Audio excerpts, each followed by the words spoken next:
Welcome इकरानी में टेलीलाइन पे join किया सीनियर रहनुमा सीनियर सियासतदान मोमिन मुनकस सिंध के प्रेसिडेंट रह चुके हैं, एमएनए हैं, मौजूदा एमएनए है नुसरत वाहिद साहबा मेरे साथ हैं। मैं आपको वेलकम करता हूं अपने शो में। बहुत शुक्रिया। एमएनए साहबा, आपको खुद पता है कि दोनों तरफ से एक बड़े सख्त बयानात हैं। जो सिचुएशन है वो हम आपको बता रहे हैं, उसी के तहत सवालात कर रहे हैं। राना सनावला ने कहा है कि इमरान खान क्या इनकलाब लाएंगे, वो तो अपनी एफआईआर भी नहीं कटवा सके, क्या कहेंगे? इस पे जवाब दूं मैं? हाँ, जो जवाब दें, आपकी मर्जी।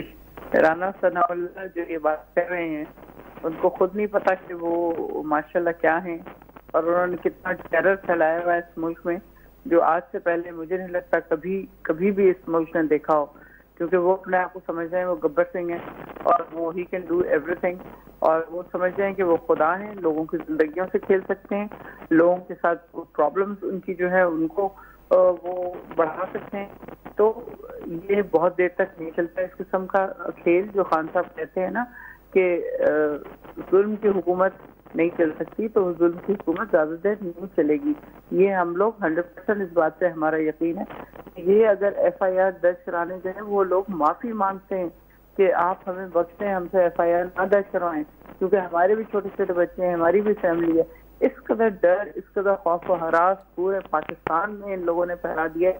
अब आप देखें जो सेनेटर्स बयान दे रहे हैं अगर हिमायत में, और जो भी इन लोगों ने किया है उसके ऊपर गलत एक्शन करार दे रहे हैं, तो उनको कहा जा रहा है कि आप सेनेटरशिप से हट जाएं, आप इस्तीफा दे दें, या एतजाज एहसन अगर कोई सिंसियर बात कर रहे हैं तो उनके ऊपर क्रिटिसिज्म हो रहा है। तो ये लोग तो जिस तरह की फासिस्ट हुकूमत कहते हैं प्राइम मिनिस्टर इमरान खान, तो वाकई ये लोग फासिस्ट हैं। जिस तरह उन्होंने चीफ जस्टिस निसार साकिब ने कहा था कि ये सिसिलियन माफिया है, तो लिटरली सिसिलियन माफिया है। आप देखें किस किस्म की हरकतें हो रही है और किस किस्म की बातें हो रही है कि कोई इंसान सोच नहीं सकता कि आप एक मुल्क में 26 किलोमीटर से हुकूमत है, लेकिन आपका इन्फ्लुएंस इतना ज्यादा है कि लोग डर के मारे, उनका बुरा हाल है कि वो एफआईआर दर्ज कराने जाओ तो वो बेचारे इस तरह बिलबिला जाते हैं। तो खान साहब क्यों नहीं संभालेंगे? खान साहब के आगे आपने दुनिया देखी कितनी है जो उनके साथ है। जिस तरह भी इलेक्शन हुए, जिस तरह भी पंजाब में हुआ, फिर सिंध में हुआ, फिर पूरे पाकिस्तान में हुआ, हर जगह से वो खड़े हुए और जीते, सवाए 2 सीटों के। वो भी हमें पता है किस तरह मुल्तान की सीट से चलो जेन्युइनली गई, लेकिन दूसरी से तो बेइंतहा बेईमानी हुई, हमने देखा, खुद खड़े हो गए वहां पे। लेकिन बात यह है कि इस किस्म की बात करने का मतलब यह है कि आप अंडर एस्टिमेट कर रहे हैं उस आदमी को जो कि इस वक्त वाकई लोगों के दिलों पे रूल कर रहा है। तो ये इनकी हुकूमत ज्यादा देर नहीं चलेगी। कितनी देर ये इस किस्म की हरकतें कर सकेंगे? मैं नहीं समझती कि हमारी पाक आर्मी इसको ज्यादा देर कंटिन्यू करने देगी, क्योंकि उनको इसमें इंटरफेरेंस करनी पड़ेगी। क्योंकि जो उन्होंने तरीका इख्तियार किया था जब ये हुकूमत आ रही थी कि हम न्यूट्रल रहेंगे, तो ये न्यूट्रल बहुत देर नहीं रह सकेंगे, क्योंकि वो भी पाकिस्तान से मोहब्बत करते हैं और पाकिस्तानी अवाम से मोहब्बत करते हैं। वो हो नहीं सकता कि वो इनको ज्यादा देर इस पर जबर करने दें। आप देखें किस तरह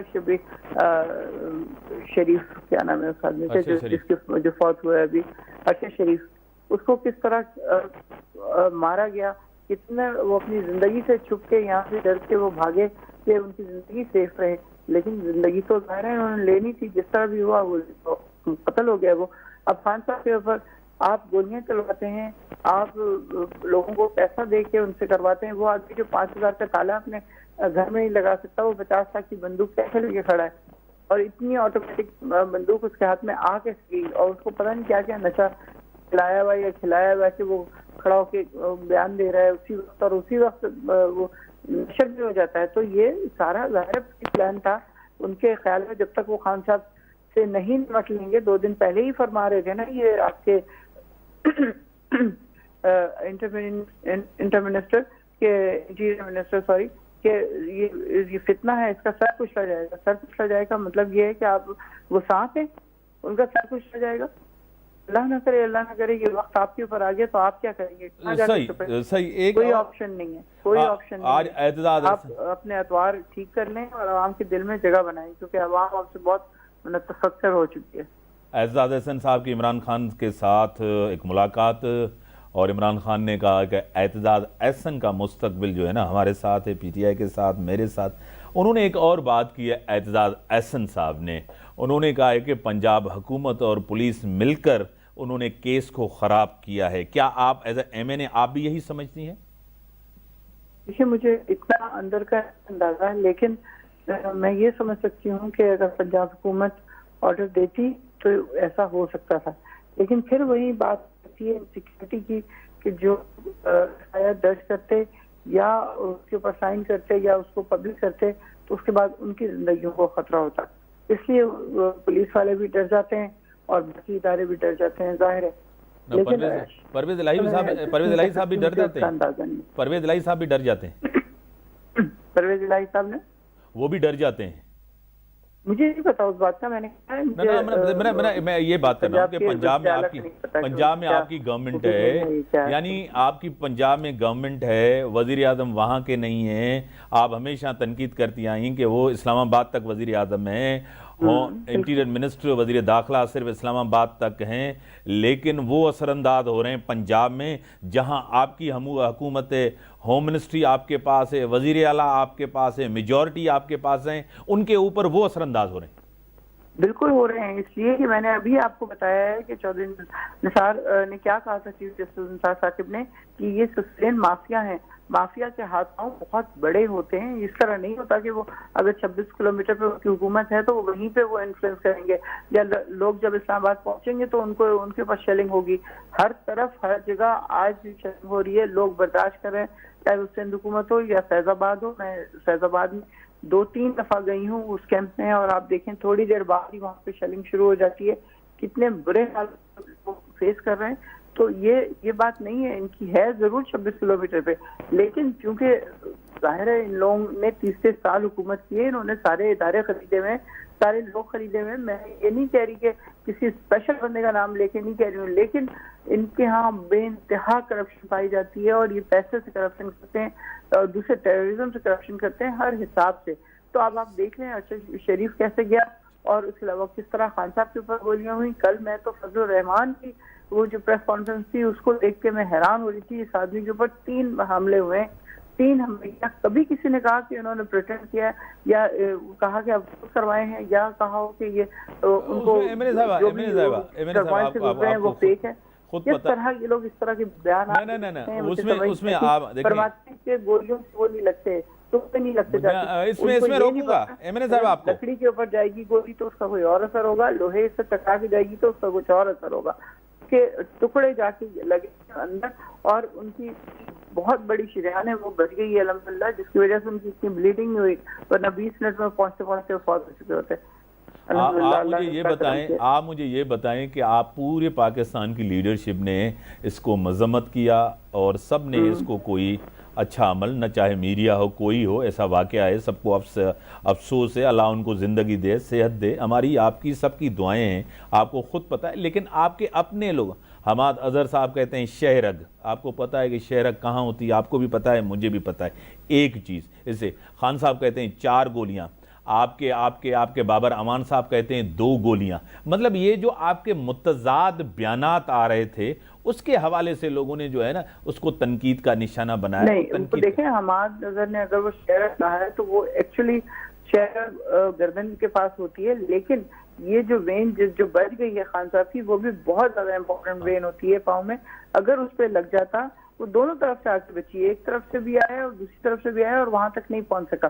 तो उसको वो बताना चाह रहे होंगे, लेकिन जाहिर है निकल गया होगा, जिस तरह मेरे मुंह से बहुत चीजें गलती से निकल जाती हैं।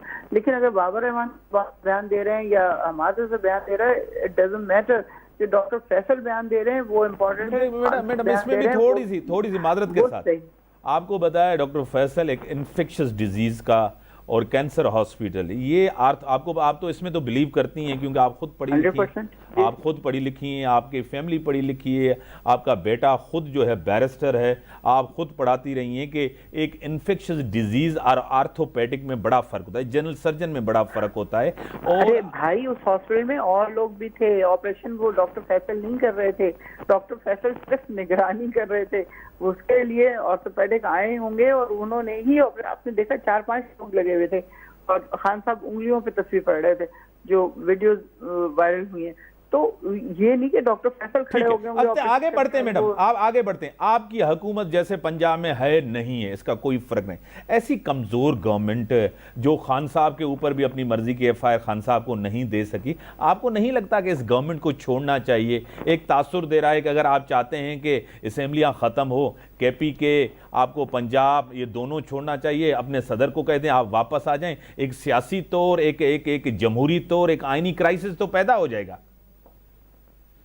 देखिए, अब ये बहुत बड़े लोग फैसले हैं, वो क्या कहते हैं क्या करते हैं उसके बारे में मैं कुछ कमेंट नहीं कर सकती, क्योंकि वो ये इतनी बड़ी चीज है। अगर पंजाब असेंबली से निकल जाते हैं और केपी से निकल जाते हैं तो आपको पता है कि ये लोग क्या कर रहे हैं उसके बाद, जब हमारे हाथ में बिल्कुल सिफर पावर हो जाएगी। अभी हमारे हाथ पावर है, उसके बावजूद दे इन्फ्लुएंस हु मैटर्स, तो उसके बाद क्या करेंगे ये? उसके बाद तो चुन के एक बंदे को आप एक बड़ी सॉफ्ट खुली टुली बात करती हैं। मैं आपसे सख्त सवालात नहीं करा। आपके दौर के अंदर फरियाल टालपुर साहिबा को जो खातून थी, किसी की बहन, किसी की बेटी, किसी की माँ थी, उसको जिस तरह जेल में रखा गया, रात को जिस तरह लिया गया, आपके सामने है। उसी के साथ यही राना सनावला जिसके ऊपर झूठा केस बना, आपके मिनिस्टर ने आगे टीवी के सामने माना कि हाँ ये नहीं करना चाहिए था। आपको खुद पता है एक दूसरी आपके 100 सियासी इख्तलाफात उनके साथ हो, मरियम नवाज साहिबा के साथ जेल में क्या हुआ जो नहीं होना चाहिए था। आपको हुआ उनके साथ जेल में? अब जेल में ये तो आपको भी पता है, मुझे भी पता है, उनको जिस अजियत से गुजरना पड़ा।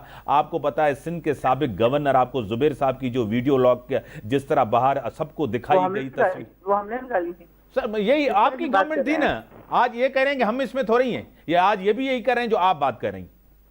बिल्कुल इस तरह की कोई चीज नहीं है। और अगर जो लोग जेल में गए हैं, फरियाल टालपुर दूध की धुली हुई है, आपको पता नहीं कितनी उन्होंने करप्शन की है सिंध में। किस तरह की बात करते हैं आप? मुझे एक छोटा सा सवाल बोलती है कि जी पाकिस्तान तो क्या इंग्लैंड तो क्या? एमएनए साहिबा एक भी मुल्जिम और मुजरिम में फर्क होता है? एक भी केस फरियाल टालपुर साहिबा के ऊपर साबित हुआ? देखें, साबित नहीं हो सकता। मैं बार बार कह रही हूँ ये माफिया हैं। आपको नहीं पता है इनके जमाने में सारी बिल्डिंग जल जाती हैं, सारे रिकॉर्ड जल जाते हैं। दूसरा आखिरी सवाल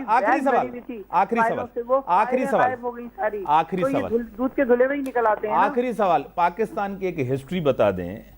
खान साहब ने जो काम किया तारीख में किसी ने अगर किया है तो मुझे बता दें। तोशा खाना केस, जिस तरह खान को एक्सपोज किया गया, जिस तरह एक वजीर आजम का काम होता है कि चीज़ें खरीद के बेचे, एक स्टेटस होता है, जो इलेक्शन कमीशन का फैसला है वो आपके सामने है, वो पैसे जाहिर नहीं किए गए। खान साहब के ऊपर भी तो ये सबसे बड़ा इल्ज़ाम है, क्या आप उसको भी कहेंगे वो मुल्क का खजाना खा गए? 7 महीने से ये they are trying to find any fault in him, और वो नहीं मिला तो तोचा खाना बल्कि निकाल लिया उन्होंने। उस तोचा खाना में 3 करोड़ की घड़ी को क्या करेंगे? लड्डू बेचेंगे उसके? मुझे बताओ, एक आदमी की साइन की भी शर्ट आज भी 6 करोड़ 12 करोड़ की बिकती है। टीवी में बैठ जाए 10-15 मिनट के लिए तो उसको अरबों कमा लेते हैं वो।